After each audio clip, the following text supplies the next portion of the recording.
Vamos lá, eu vou mostrar esse vídeo aqui pra você, um trechinho desse vídeo pra vocês, que tem a ver com o fim, a Guerra Civil Americana e o fim da escravidão nos Estados Unidos. Aí, normalmente, o que as pessoas falam, né? Sobretudo liberais. Não, de repente, as pessoas perceberam que a escravidão era errado porque o iluminismo, porque os valores e porque não sei o quê. Bom, isso não é verdade. Tem um costume muito comum de liberais de ficarem falando que, né, o que muda o mundo são as ideias, né? Todo mundo com ideias bonitinhas e tudo mais. E aí eu vou mostrar pra vocês um trecho de um vídeo de internet que é de um canal super engraçadinho que se chama, eu acho que o nome do canal é Simplified, né? E a gente vai escutar um trechinho desse negócio para vocês terem noção de um aspecto bem específico do abolicionismo nos Estados Unidos, como é que se deu, que Abraham Lincoln ele não tinha plano de mover uma guerra contra o Sul para acabar com a escravidão. Então a gente vai mostrar para vocês como é que a violência foi absolutamente indispensável. Quer dizer, o que eu estou mostrando para vocês é um fato histórico, né? Tem gente que fica na internet, uma coisa que me irritou muito, né? O pessoal tentando mostrar como que estatisticamente coisas não violentas são muito mais úteis, não sei o quê. Só que aí você ignora as circunstâncias que estão no fundo do fato eventualmente não violento, como por exemplo a manifestação do Martin Luther King, que liberal adora chupar essa manifestação não violenta do Martin Luther King, esquecendo que por trás da manifestação é indispensável, tá imiscuído com a manifestação não violenta do Martin Luther King, a pressão violenta por trás de movimentos negros que estão lutando para acabar com aquele regime racial que existia nos Estados Unidos mesmo depois da Segunda Guerra. Então, você tem que entender a história não isolando X, Y, né, fazendo econometria, nenhuma bobagem dessa. Você tem que entender o fato histórico dentro de seu contexto histórico. Quer dizer, mesmo a manifestação não violenta do Luther King, ela está relacionada, não aconteceu fora da história, ela aconteceu dentro de um movimento onde havia a porcaria de uma manifestação violenta. E eu falo porcaria porque eu tô com raiva, mas eu tô dizendo exatamente o contrário. Eu tô dizendo que não se pode mudar o mundo com nota de repúdio. É isso que eu tô falando. Mas então vamos mostrar esse pequeno trecho. O trecho está em inglês, então eu vou soltar um pedaço e aí a gente vai fazer a tradução simultânea aqui na hora. Então vai demorar um pouquinho mais, mas são cerca de 30 segundos. Vamos lá. Abraham Lincoln sabia que a escravidão era um mal moral. E ele regularmente falou contra isso, né? Discursos poderosos, que ajudou com que ele subisse aos rankings, né, do novo Partido Republicano. E ele, o Abraham Lincoln, se incomodava com a hipocrisia da grande nação americana, que tentava ser um grande pico de liberdade, enquanto ainda escravizava 4 milhões de homens e mulheres e crianças. É famoso, né, a declaração dele de 1858, que uma causa dividida entre si mesma não pode se levantar. Que um dia a escravidão na América deveria terminar. Entretanto, mesmo Lincoln, ele era cauteloso em sua oposição. Ele não queria proibi-la inteiramente, mas sim prevenir sua expansão, que aí se você desse tempo suficiente, ela iria naturalmente acabar. Olha a posição do Lincoln, ela era conservadora. Apesar dele ser anti-escravagista, ele não queria acabar com a escravidão, ele queria impedir que ela aumentasse e aí não proibi-la absolutamente, mas impedir que ela aumentasse, porque com o tempo ela iria acabar. Essa era a posição do Abraham Lincoln. Ainda bem, a história iria forçar a sua mão. Em outubro de 1859, um abolicionista decidiu que ele iria tentar, apenas com as mãos, derrubar a escravidão pela força. Pela força. Quem seria louco o suficiente para tentar fazer uma coisa dessa? É o nosso bom amigo John Brown. Ele planejou pegar armas de um armory, sei lá, não sei o que é um armory, deve ser um lugar onde guarda armas, na cidade de Harper's Ferry, libertar os escravizados e continuar pelo sul, incitando uma revolta ou uma revolução, se quiserem, maior de escravizados pelo caminho. Uma nobre causa, um plano ruim e uma terrível execução. O que eu estou tentando mostrar para vocês é que antes da Revolução, antes da Guerra Civil estourar, houve um movimento violento que impulsionou que essa Guerra Civil tivesse acontecido, para que a escravidão acabasse muito antes do que se a gente tivesse esperado os poderes políticos agirem. Precisou um cara maluco pegar em armas e falar: eu vou liberar essas pessoas todas dessa situação de escravidão. Só assim que deu início à Guerra Civil, que iria adiantar no tempo o fim da escravidão nos Estados Unidos. Então a força é absolutamente indispensável, mesmo que ele tenha falhado. Vocês viram aqui, talvez pela imagem não tenha dado para ver, mas o cara foi morto semanas depois. Ele foi preso e aí ele foi morto. Só que isso pressionou para que acontecesse de maneira mais rápido o que deveria acontecer, que é o término da escravidão. Porque se fosse depender do Abraham Lincoln sozinho, ele não estava a fim de abolir a escravidão. Então é isso que vocês têm que entender. Não existe essa coisa de nota de repúdio resolve tudo. Tem que acabar com esse habermasismo barato e parar de escutar a Hannah Arendt, sobretudo porque a Hannah Arendt é o pior exemplo de todos, porque ela tem posições que são inclusive, né, vocês aí estão já na época lá depois da Segunda Guerra, né, ela tá dizendo que o pessoal tá debatendo com muita violência esse negócio aí de racismo, de divisão, tem que mudar pelos poderes instituídos, pela República. O escambau. Se não tiver um movimento desse, as coisas acontecem de maneira muito mais lenta. E aí, eu estou mostrando um movimento que era de libertação, e por outro lado, eu vou mostrar um movimento de manutenção de ordem. Porque o Bochinha do Clario, ele fez uma declaração de que a esquerda, na verdade, seria da revolta, da falta de busca de ordem, e aí estaria seu mal, né? Porque a esquerda radical gosta do caos e não sei o que. Gosto do caos, eu gosto de fim da escravidão. Só que fim da escravidão acontece se alguém pegar uma porcaria de uma arma e pular para dentro dos estados do norte e começarem a pressionar para acontecer o fim da escravidão. Senão não aconteceria na velocidade que aconteceu. É disso que eu gosto. Eu gosto de fim da escravidão, não de caos. Agora, eventualmente, você só pressiona o fim da escravidão com caos. Aí, o outro exemplo que a gente vai dar, o do Trotsky. Falando de outro lugar, né? O Trotsky estava tentando manter a revolução. Lembra que a Revolução Russa acontece na Primeira Guerra, no meio da Primeira Guerra? Pois é. Aí o que acontece? No meio da Primeira Guerra, o Lenin, quando ele ascende ao poder, ele faz um movimento antes de conseguir ascender ao poder, que era por paz, pão e qual é o outro? Vocês aí que são comunistas? Paz, pão e esqueci qual é a outra coisa. E paz significava tirar a Rússia da guerra, porque o Romanov desgraçado não tirava ninguém da guerra. Aí depois, quando o Romanov abdicou e começou o governo provisório, paz, pão e terra, exatamente. E quando começou o governo provisório, o governo provisório, que era de liberais com socialistas moderados, com socialistas meia boca, com socialistas da paz, amor e liberdade, eles não tiraram a Rússia da guerra. Então, uma das coisas importantes para o movimento radical bolchevique, radical e violento sim, o interesse era tirar da guerra, porque inclusive o pessoal que lutava na guerra era camponês, era o pessoal do campo, era o pessoal que era da cidade, e aí essas pessoas foram mobilizadas para a guerra e não queriam estar na guerra, simplesmente não queriam, estavam tomando pau atrás de pau na guerra, então tinha gente morrendo na guerra, e aí um monte de pessoa que era do exército, então a esquerdinha tem que parar de ser contra militar também, o pessoal que era do exército apoiou, algumas pessoas do exército apoiaram os bolcheviques, porque os bolcheviques tinham um plano de tirar a Rússia da guerra, para parar de morrer gente russa lá na guerra.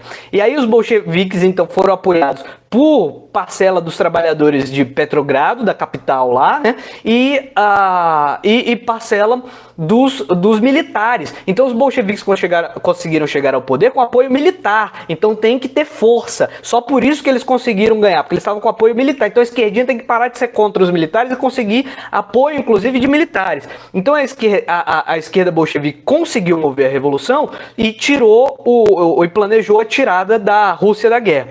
Só que aí, o que acontece? Se você fosse tirar a Rússia da guerra, a Alemanha e os países centrais que estavam na guerra iam continuar invadindo. Então começou uma conversa. Tudo que eu tô te contando para vocês aqui não é de conhecedor. Ah, meu Deus, como é que o cara conhece? Ele é Wikipédia. Se você tiver conhecimento de livrinho de ensino médio, você sabe o que eu tô te falando. Então, a Rússia agora, esse novo estado pelos bolcheviques, tenta sair da guerra, e aí acontece que há o fato de que os países centrais que estavam em guerra não vão sair da guerra, eles vão para cima da Rússia bolchevique. Então, há uma tentativa de estabelecer um tratado para acabar com a guerra, que é esse tratado de Brest-Litovsk, que foi guiado por Trotsky. E Trotsky estava certo. O Trotsky, ele perde, né? No final das contas, a Rússia bolchevique vai se dar mal nessa conversa, mas não tinha como não se dar mal. O que o Trotsky fez? Ele tinha uma estratégia que era não conseguir nem continuar, nem dizer que vai ficar na guerra, nem que não vai ficar. Simplesmente abandonar as coisas e deixar. De fato, sair da guerra. Não declarar sair da guerra, nem nada assim. Simplesmente, de fato, não ficar na guerra mais. Só que aí a Rússia, os países centrais, especialmente a Prússia, continuaram invadindo a Rússia. E aí sim ele foi obrigado para sentar e negociar. E ele ele queria não ficar lá sentado negociando, ele esperava que acontecesse uma revolução dentro da Alemanha, que tinha que ter acontecido. Essa revolução dentro da Alemanha tinha mudado a história do planeta Terra inteiro, se tivesse dado certo. Só que aí a revolução dentro da Alemanha não deu certo. E aí, não dando certo, o governo bolchevique estava tão em formação, estava tão fraquinho, estava tão lascado, estava tão se estabelecendo ainda, que ele não tinha força para negociar. E aí ele teve que fazer o que o Lenin já dizia que deveria ser feito desde o começo, que era entregar até as cuecas, até as calcinhas, entregar tudo, entregar uma parcela de território gigantesco para os países centrais, especialmente a Prússia. E aí isso incomoda inclusive uma galera da Tchecoslováquia, que estava na Rússia czarista, apoiada pela Rússia czarista. E aí esse pessoal da Tchecoslováquia fica puto com a Rússia e se alia com os contra-revolucionários brancos e começa a apoiar uma guerra contra o poder bolchevique. E aí essa guerra contra o poder bolchevique é auxiliada não só pela Tchecoslováquia puta da cara, mas é auxiliada por outros países do Ocidente, que inclusive brigavam contra os países centrais na Primeira Guerra, e aí move-se uma guerra gigantesca contra os bolcheviques. Os países do Ocidente liberal, digamos assim, a Tchecoslováquia puta porque a galera saiu do apoio contra os países centrais, e a contra-revolução interna. E aí, por isso, o poder bolchevique se transformou numa máquina de guerra. Quer dizer, tudo que acontece depois com Stalin, que o pessoal é muito chateadinho com Stalin, que afinal de contas cometeu crimes bárbaros, inclusive contra os próprios revolucionários, mas essa estrutura de guerra foi moldada pelo auxílio da força militar dos Estados Unidos, da Inglaterra, da França, da Tchecoslováquia e dos contra-revolucionários brancos. Então, e um monte de outros países que eu não estou citando, eu acho que o Japão também invade. Quer dizer, os bolcheviques, eles lutam contra a porcaria do Ocidente quase todo, das potências ocidentais, para poder se manter no poder. Aí você transformou o Estado bolchevique num Estado militar? Não me diga, porque a porcaria dos poderes físicos dos estados ocidentais agiram contra-revolucionariamente. Então a gente não pode esquecer que a Guerra Civil Russa, que matou milhões de pessoas, foi causada pelo Ocidente desgraçado por causa da força militar que eles tinham. Então a gente vai ignorar isso para falar que o Estado Soviético é malvadão? pode ignorar, mas só que a gente tem que entender que se o Trotsky, por exemplo, tivesse uma estrutura forte para poder brigar já com os países centrais e eles movessem uma guerra contra os países centrais, porque no final das contas os países centrais perderam a guerra, então na primeira guerra o partido bolchevique sairia por cima, mas não, eles saíram da guerra, quer dizer, a briga, repito, de Lenin era pela paz, para sair da guerra. Por eles terem saído da guerra, eles moveram o rancor da Tchecoslováquia e, apoiados os contra-revolucionários e a Tchecoslováquia pelos países ocidentais, tiveram que estruturar uma estrutura de guerra, em que o Trotsky depois vai ser o líder do exército, e o Trotsky vai inclusive ter ações super drásticas, como por exemplo dizer que se uma galera do exército bolchevique fugir, né, tem que ser executado, inclusive o líder dessa tropa tem que ser executado. Mas por quê? Porque o Trotsky era malvado? Não, porque se você tivesse um exército medroso que fugisse da guerra, eles iam perder. E eles ganharam, e mesmo ganhando morreu gente pra caramba, por causa do poder econômico dos países centrais ocidentais. Aí depois o nego vai querer me pagar de bonzinho, que o Ocidente é iluminado, que o Ocidente é fofo. Meu pau de óculos, entendeu? Então,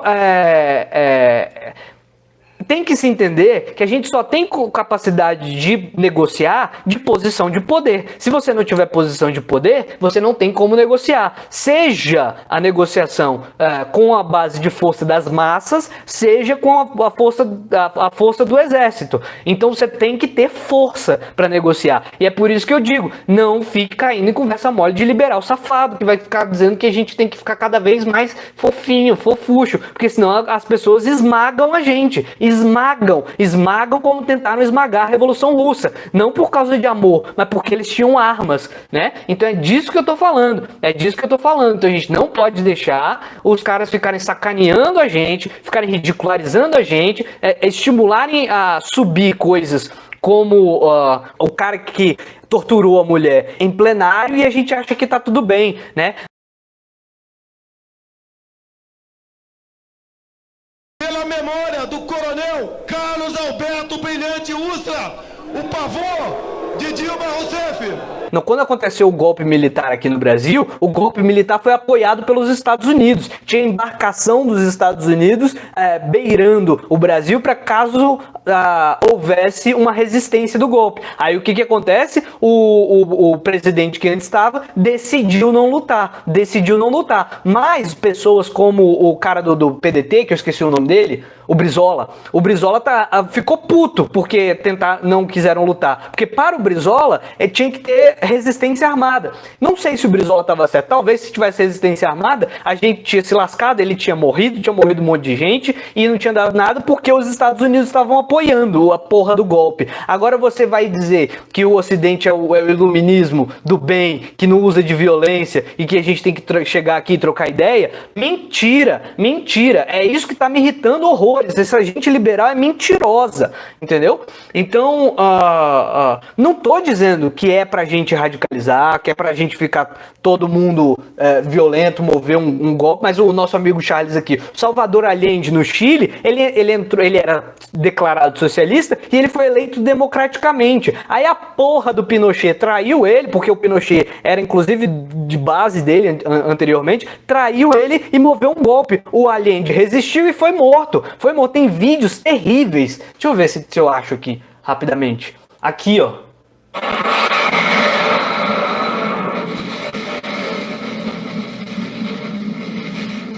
Não vai dar pra ver porque essa imagem tá uma merda.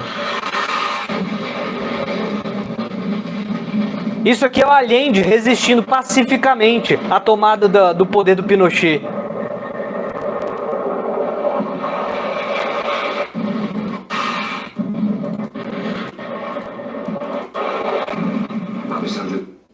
Allende foi morto, e aí depois eu entro em grupo liberal, ele fica assim, vou levar você, meu esquerdista, para passear de helicóptero. Aqui, ó, o passear de helicóptero. Bando de palhaço, do desgraçado. Então é nisso que eu tô dizendo, a gente não pode ser vítima, a gente não pode ficar assim, eu vou deixar, vai acontecer, parece que agora em São Paulo, inclusive o pau tá quebrando no negócio aí, não tô apoiando, agora, eu não vou apoiar a gente ficar violento ou qualquer coisa assim, agora, eu não vou deixar o discurso ficar falando que o liberalismo é do bem, que o iluminismo é do bem, que os Estados Unidos é do bem. Pau na bunda, cotovelada no olho. Não é para ficar deixando esses moleques liberais construírem o discurso que, né, a direita é a ordem. A ordem é sim, né? A ordem invadindo a Rússia. A ordem... Ai, cara, que raiva. Então é só isso. Então é isso que eu tinha para dizer hoje. A questão é simplesmente que a gente não pode deixar no discurso, a direita liberal que apoia o Bolsonaro subir ao poder, depois ficar dizendo que a gente não pode ser radical, tem que ser todo mundo menininho do bem. Não vou ficar calado, é só isso, né? Não é mentira essa história de que o movimento e as transformações vêm só com nota de repúdio. É só isso que eu tô falando, só isso. Eu tô muito puto, meu Deus do céu, velho. Paz apenas e exclusivamente para quem merece. Falou.